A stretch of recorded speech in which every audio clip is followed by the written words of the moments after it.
El día de hoy vamos a hablar de la memoria histórica, que forma parte del temario de historia para segundo de secundaria. Si somos observadores, este temario está encaminado en un primer momento a hablarnos sobre la construcción de la historia, cómo es que se interpretan las fuentes, qué es la objetividad, qué es la subjetividad, cómo se construye el conocimiento histórico y en ese sentido uno de los elementos importantes va a ser la memoria histórica. Me refiero a cuáles son los acontecimientos, cuáles son los hechos históricos que los países privilegian y que en ese caso que México privilegia por encima de los demás, ¿no? Para construir este discurso histórico, para construir una verdad histórica. ¿Qué es la memoria? Sin duda es un elemento que está presente, que nos es común. Recuerdo, me trae a la memoria. El ejemplo más sencillo que podemos tener es cuando presentas un examen, ¿no? Lo que utilizamos en muchos casos es la memoria.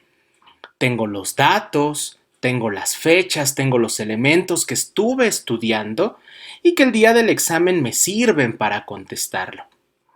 Sin embargo, ¿qué pasa momentos después de que terminé el examen? En algunos casos, lo que ocurre con muchas personas es que una vez que terminaron el examen, varios elementos se olvidan. Nuestra mente queda en blanco. ¿Por qué ocurre eso? Porque nuestro cerebro es una máquina tan perfecta que va a ir desechando los elementos que ya no necesitamos, porque nos va a abrir espacio para nuevos conocimientos. También recuerdo o traigo a la memoria situaciones que me llenan de felicidad o situaciones traumáticas. Pues bien, esto va a funcionar también en la historia. Pero hablemos de qué es la memoria. Es esa capacidad que tengo, es esa capacidad que tienes de recordar situaciones específicas, de recordar saberes específicos y traerlos al presente. Es un elemento que se transmite de generación a generación.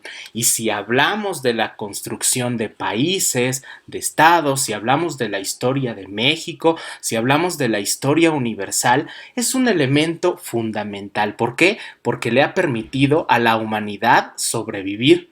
Muchos de los saberes eran enseñados de generación en generación.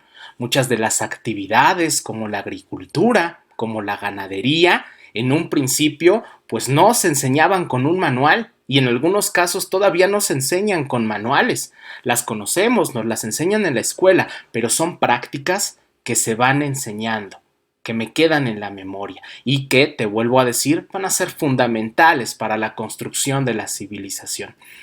La memoria histórica también va a ser fundamental para conservar el conocimiento. Y el conocimiento es un elemento fundamental para nosotros, los seres humanos. Si bien somos animales racionales. ¿Qué nos diferencia de todos los demás animales? Que nosotros actuamos a través del conocimiento y no mediante el instinto. En ese sentido, también va a ser útil para conservar las tradiciones, para conservar las costumbres y, como te lo decía, para conservar esas actividades. La memoria histórica, al igual que la memoria que tenemos nosotros, se va construyendo. ¿Qué quiero decir con que la memoria histórica se vaya construyendo? Pues que es imposible recordarlo todo. ¿Ah? Las personas no pueden recordarlo todo y un país no puede recordarlo todo. La historia va siendo selectiva con ese pasado. Imagínate, si tus maestros se dedicaran a enseñarte todo el pasado, no terminarías. Ni terminarían ellos, ni terminarías tú, y sería una actividad terriblemente enorme. Pues bien, para la construcción de la historia, el pasado va a ser selectivo. Esto nos lleva al término y a la cuestión de las versiones e interpretaciones de la historia. Primero me voy a ir a este punto y luego atacamos este de acá. El pasado va a ser selectivo. ¿Quién lo va a seleccionar? En primer lugar, los historiadores, que se dedican a construir, a reconstruir ese pasado y traerlo al presente, ¿va? En ese sentido, van a utilizar algunas fuentes, van a tratar de ser objetivos, van a reconstruir todo un discurso y en esa medida solo traerán a nuestro presente ciertos elementos del pasado. No van a traer todo, no nos van a hablar de todo. Pero ¿quién también es selectivo? Pues es selectivo el gobierno, ¿va? Los gobiernos, las historias nacionalistas, las historias de bronce, son historias muy selectivas. ¿De qué hablan? Nos hablan de un pasado glorioso y van desechando otros elementos que no consideran importantes. Nos hablan de héroes, pero también nos hablan de villanos. En ese sentido, van a exaltar la vida de los héroes y la vida de los villanos, pues va a ser cortos tramos de la historia, ¿no?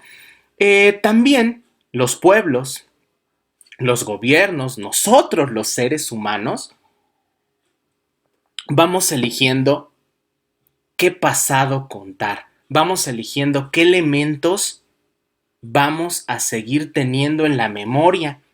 ¿Y cómo nos los vamos a recordar? Pues con los monumentos, con las lápidas conmemorativas, con los edificios, las obras de arte y sobre todo algo que está muy presente en nuestra vida cotidiana y que son los nombres de las calles.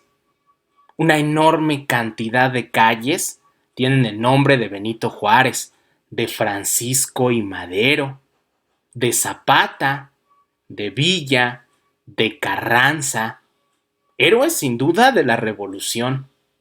Pero sería interesante hacer un ejercicio. ¿Cuántas calles se llaman Huerta? ¿Cuántas calles se llaman Hernán Cortés, Díaz Ordaz? Que son los personajes que la historia sí trae a la memoria, pero les ha dado otro significado. Afortunadamente, la historia de ahora ya no está guiándose por esos polos del bueno y el malo, del héroe y el villano, pero sin duda alguna sí va a ser selectiva con ciertos elementos. Pues bueno, ahora toca el turno de hablar del padre de la memoria, ¿no? Del padre de la historia. Y él tiene una frase muy importante que va a dar inicio a su obra que se llama Los 9 libros de la historia, ¿va? Ese libro de los nueve libros de la historia, que es así como se llama, o historias es como también se llama, pues es un libro escrito en la antigüedad clásica, ¿no? ¿Y de qué nos va a hablar? Nos va a hablar de las guerras médicas. ¿Qué rayos son las guerras médicas? Pues es el enfrentamiento entre los griegos y los persas. Pero bueno, te decía, Heródoto, que va a ser el padre de la historia, va a traernos esa frase, que dice lo siguiente: pretendo que no llegue a desvanecerse con el tiempo la memoria de los hechos públicos de los hombres, ni menos a oscurecer las grandes y maravillosas hazañas así de los griegos como de los bárbaros.